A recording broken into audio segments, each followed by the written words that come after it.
Hey, what's going on, everybody? Hope you guys are doing well. Here's the view for today. It's still cloudy and rainy and a little bit cold here. It's almost May and it's still kind of cold out here. So anyways, I'm in the Saturn, as you can see. I wrote some notes from a topic that I was listening to, or I think it was an article I read, but it's going to talk about the age of home buyers and how that has gone back, similar to what I was talking about the other day. When people are not getting married as often, they are not having kids. Of course, they're probably not buying houses either. So what the data says here is that in 2022, the average age of a first-time home buyer was 36 years old. So 36 years old is the age that someone is buying their first house as of 2022. Maybe it's probably still right around there. But in 2021, it was 33. So from 2021 to 2022, it went up 3 years. A big reason to that is probably the interest rates. When interest rates were 2.5%, 3.5%, the affordability was much better. When interest rates are 6 or 5, 6, 7, 8%, the affordability of a home is harder. So someone has to be a little bit older statistically before they can afford a home. So now that age is 36 years old. So in 1960, I was looking this up too because I was curious. In 1960, the average age of a first-time home buyer was, drumroll, 24 years old. So in 1960, the average age someone was buying their first home was all the way back at 24 years old. That's 12 years difference compared then to compared now. What were people doing in 1960? Well, there was a lot of pressure for them to get married. There was a lot of pressure for them to have kids. And so they were doing that. When you get married and you have kids, you have to, most people were thinking about having a house. I'm guessing it was a lot more affordable back then, because today, if you were to have a kid and get married at 24, I doubt you're going to be able to afford a home. You might be able to if your parents gave you money or something like that, but you're going to have college debt. You're going to have maybe a hard time finding a good paying job. Inflation's much higher. Home prices have gone up very, very fast.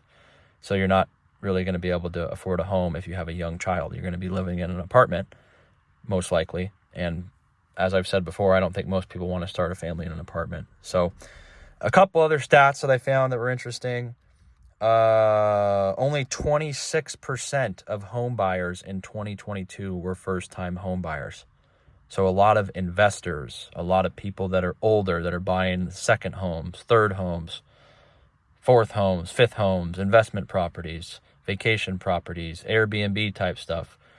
There was a huge spike in that when interest rates were very close to zero, because you could cash flow the property and it made a lot of sense. But now that's gone down because it doesn't make sense. You can't take out a loan at 7 or 8% and then expect the property to cash flow. And you need a much bigger down payment now because the price of the home has gone up drastically since COVID. So 26% of home buyers were first-time home buyers in 2022. In 2010, so just 12 years previous, it was 50%. So back in 2010, literally half of home sales were to someone that was a first-time home buyer. So you can see how the landscape has changed, and there's a lot more companies and investors involved in buying real estate now. So if you're just someone looking to have a home to live in, you might be a little bit out of luck. You're going to get priced out by investors, and you might not be able to afford it, especially with interest rates that are high. Another data point that was mentioned in this article, the research showed that as of 2022, only 43 out of 100 Americans could financially afford a home, compared to 68 out of 100 in 1960. So if you were basically growing up in 1960, you were much more likely to be able to afford a median or an average price home than today. And I think one of the last things I wrote down was maybe the reason why people are not starting families or buying houses. Obviously, it's expensive. The inflated home price is making affordability harder. The interest rates higher, so the monthly mortgage payment is a bit of a stretch. People have higher student loan debts. People back in the 60s, 70s, and before that, and you went to school and you didn't have to spend the next 10, 20, 30 years of your life paying off a student loan. Now, people have higher student loan debts, and they don't want to maybe start a family or buy a home when they already have a bunch of debt. It makes total sense.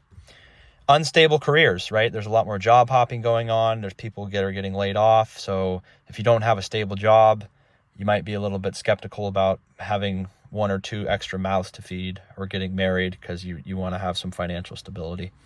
And then the last thing is just what I already talked about, investor competition. The real estate space is turning into a place where investors are buying up real estate, driving up the rent prices, and making home ownership harder for people that just want a home. So that's all I wrote down. All right, hey, I was saying that's all I wrote down on my pad, so I'm going to go ahead and sign off. I'm going to the gym. It's just another rainy day here.